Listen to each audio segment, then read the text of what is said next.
exotic car and then never receiving it.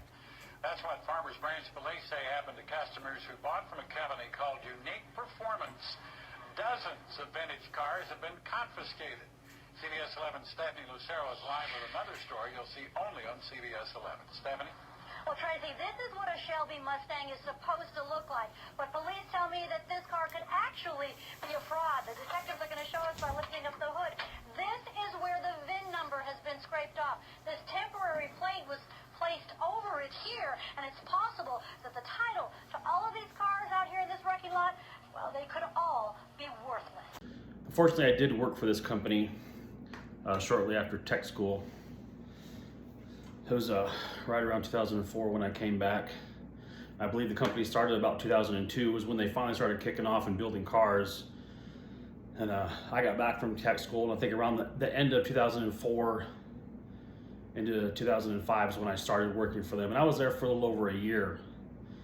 So I left beginning of 2006 to the end of 2005. And then, of course, a year later in 2007 is when all the trouble went down. Because whenever they got raided by the feds and got shut down for official charge was title washing. And it's unfortunate for a lot of guys like me and other people that work there because they just came in one day and they were told, you know, go home, you don't have a job pretty much. Me, I was one of the smart ones. Me and a few other people actually saw the writing on the walls. And I actually went into the office one time and tried to talk to one of the management, and they basically looked at me and said they didn't see that going on. So I said, well, unfortunately, I'm going to resign. And I ended up walking out that day. And that was around 2006 that I walked out. And then, of course, I hear a year later they get in trouble for title washing. So and it was actually a really, really cool job. At the time, it was a dream job because you get to work on cool cars like this. And you get to do a lot of cool stuff. You can actually maybe find the video here on YouTube.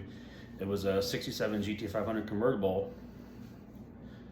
At that time, it was the only one built. And it was a white one with blue stripes convertible that ended up selling for, I want to say $500,000 at Barrett-Jackson. That Unique Performance took to Las Vegas, Barrett-Jackson, and sold it at the auction. So that was a cool accomplishment to actually get to have my hands on that. So it's a tragic story overall because it wasn't their fault, you know. It wasn't their fault. It was the higher ups and the management and the people running it that were doing all the shady stuff. But a lot of stuff on the lower end. A lot of guys didn't even know. They were just hired to build cars, and that's what they did. But I'm sure it was a lot worse for two of the bigger people that were involved, like Chip Foose and Carroll Shelby, two of the ones that Unique Performance actually had contracts with. And I had actually met Chip Foose some years later, and I was having a conversation with him, and he informed me that the amount of legal trouble and financial loss that he had to go through just to get out of the contracts with them when all of that happened. And I feel sorry for him. And even, you know, Carroll Shelby ended all their contracts when all that went down. It left a bad taste in a lot of people's mouth. And a lot of times nowadays, people don't like to talk about it. Even you go to car events, and a lot of the younger people don't really know much about it either, but even to go there and try to talk about Unique Performance and the cars that they built, people for the most part are just not interested in talking about it. And at first I kind of got the impression that Chip Foose really did want to talk about it. But me being an employee and leaving a year before it all went down, I was just kind of curious. I wanted to know what his take was on it. And I could tell that he was a bit still frustrated with it, but I'm glad that he was able to get out of it when he did. But he said it took a long time, and he was able to end the contracts, but it was just legally and financially draining. So, and there was just so many different things and different people that were affected by this. I mean, what can you do? What do you say when you're doing this and the shady stuff going on behind the scenes? You may never know about until it's too late, until you go into work one day and they say, go home, you don't have a job. The feds are there, you know, the sheriffs are there, marshals are there, they're confiscating cars, they're taking cars that they had built, they're taking them off their chassis and setting them on the floor there in the shop. And I want to say, I know at least one of the owners ended up doing some prison time over it. But it just makes you wonder, what would have happened if I would have stayed even a year longer? I feel very fortunate that I left when I did.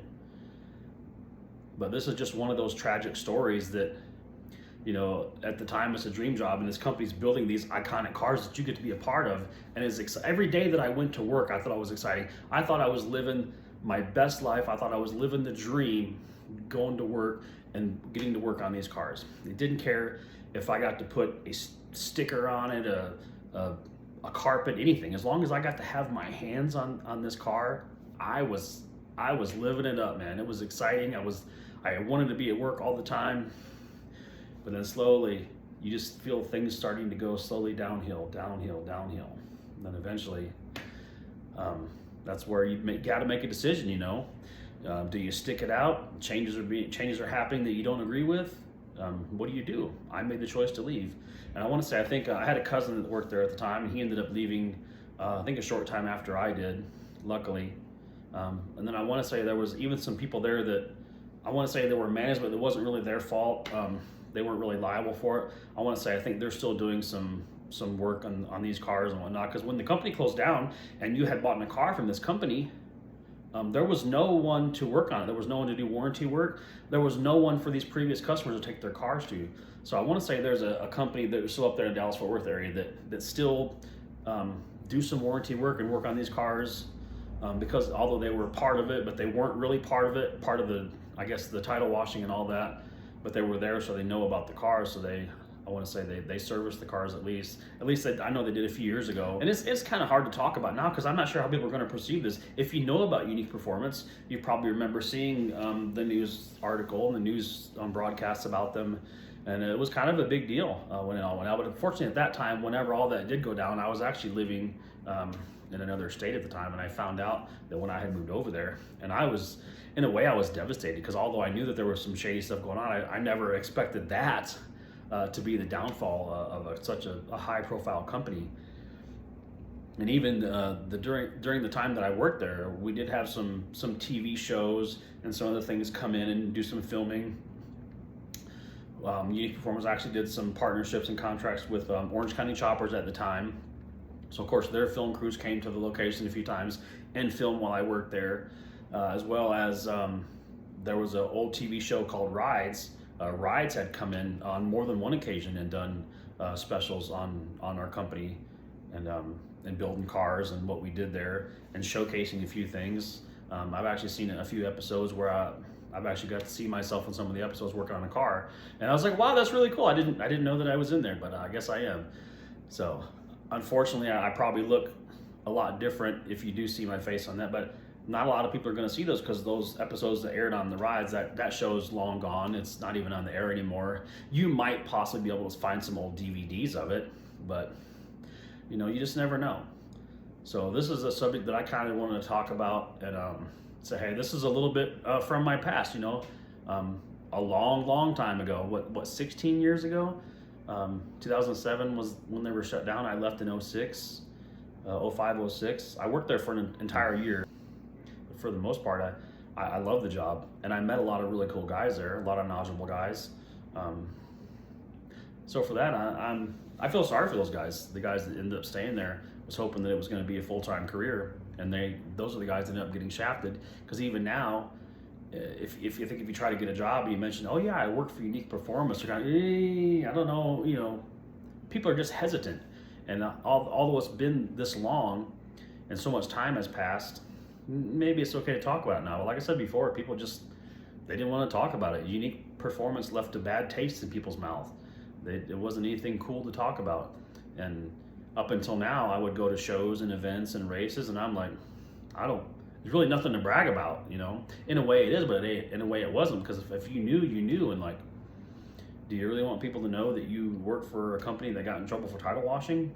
But at the end of the day, when you think about it, the workers, the employees, had nothing to do with it. It wasn't their fault. It was very fortunate that they ended up losing their jobs over it. So if you guys remember the company Unique Performance, got anything you want to say, leave a comment. Let me know in the comments what you think. If you had any dealings or any experience with them, or if you remember. I'm sure there's a lot of younger people out there now that didn't even know about Unique Performance, but you can still Google it and find stuff on YouTube if you want to check them out. But like I said, there's really nothing spectacular except all the stuff that happened before they got in legal trouble. But I hope you guys enjoy this video. And if you guys haven't already, you want to hit my subscribe button. I'm doing a free subscriber giveaway. I'm going to give away a free custom tumbler for my YouTube channel, as well as a Claude Van Damage keychain. You don't have a lot of time. The giveaway ends March 31st. That's when I'm doing the live drawing. So don't wait. Get entered. Thank you guys. I'll see you in the next one.